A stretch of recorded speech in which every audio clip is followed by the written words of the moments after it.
Olá, primeiro ano, tudo bem?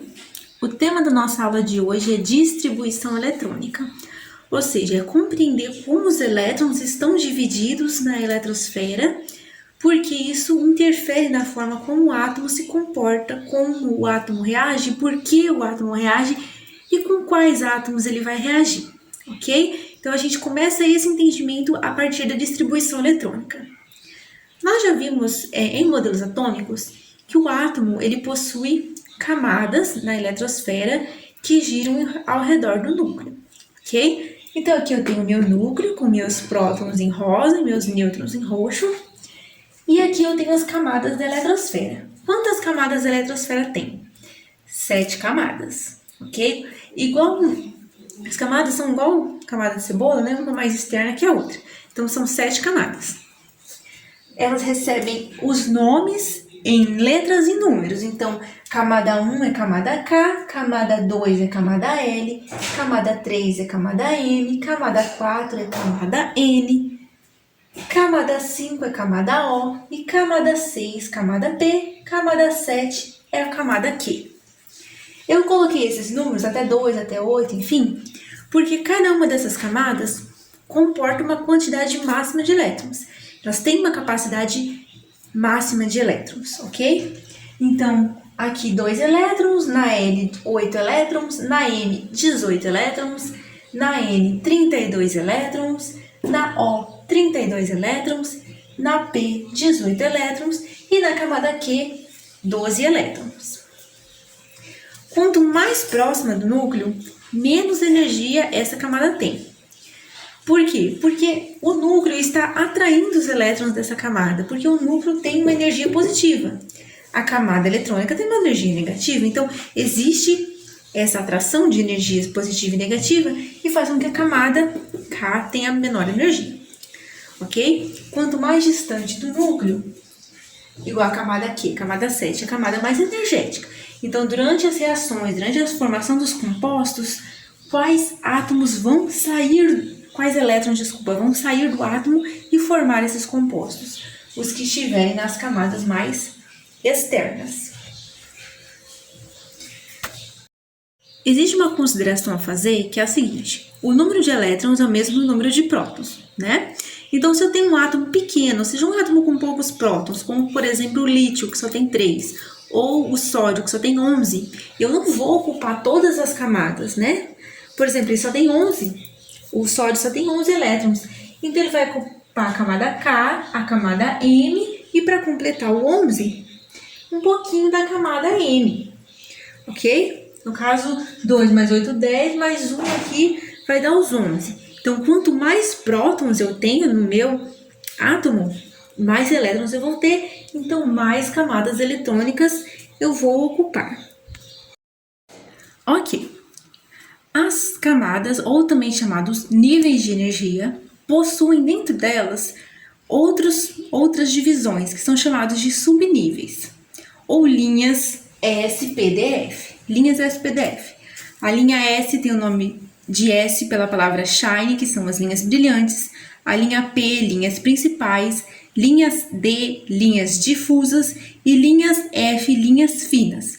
São os subníveis que tem dentro de cada camada eletrônica, ok? Só que esses subníveis também têm uma capacidade máxima de aguentar elétrons. Por isso que as camadas têm capacidades máximas também.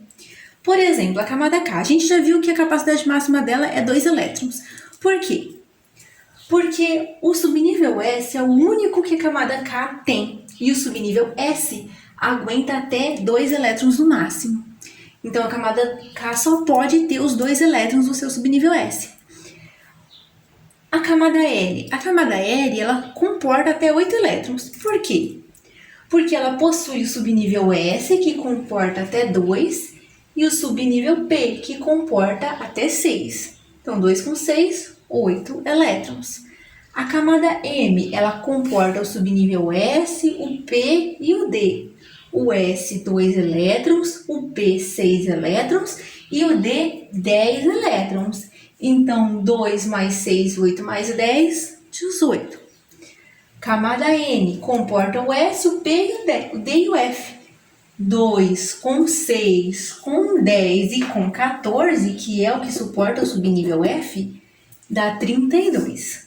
Então, os elétrons estão nessas camadas, estão bem organizadinhos, não está de qualquer jeito na camada não. Mesmo dentro da camada, eles estão organizados nesses subníveis. E aí, como que a gente faz para distribuir? Que subnível vem primeiro, que subnível vem depois? Essa distribuição, chamada distribuição eletrônica, começa pela camada de menor energia, que é a camada K, e o subnível de menor energia, que é o subnível S, com até 2 elétrons. Se for um elemento como o hidrogênio só tem um elétron, então a camada K dele só vai ter o subnível S com um elétron, ok? Eu não preciso completar os elétrons da camada se aquele átomo não tiver elétrons para completar, ok? Então vamos lá. Esse aqui é o diagrama de Pauling e ele nos ajuda a saber a ordem que eu vou preencher esses elétrons. Então o que eu vou fazer? Eu vou seguir a setinha. Sempre seguindo a setinha, ela está descendo em diagonais. Por exemplo, ela começou aqui no S, a primeira setinha. Depois do S, ela não foi para canto nenhum, ó, não tem nenhuma bolinha aqui para ela preencher. Então, um S acabou a setinha. Então, eu começo uma nova setinha. 2S, acabou a setinha. Começa a setinha de baixo, 2P. Depois de 2P, olha para onde ela está apontando, 3S. Ok, depois de 3S, começa uma nova setinha em 3P.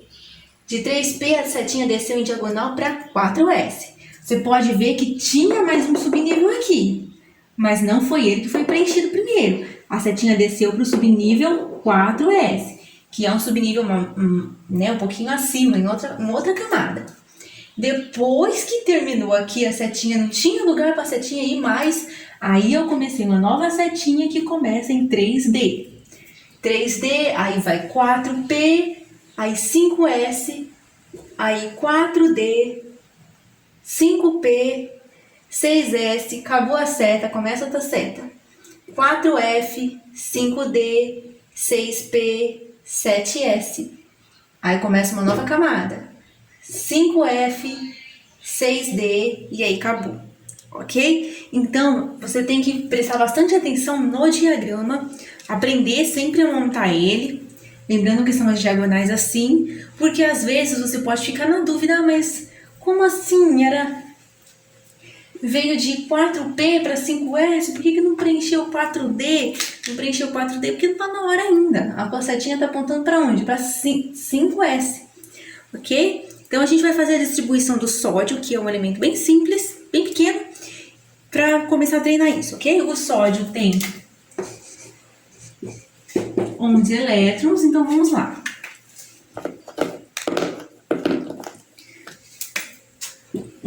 S2. Qual é o próximo? 2S2. O próximo, 2P6.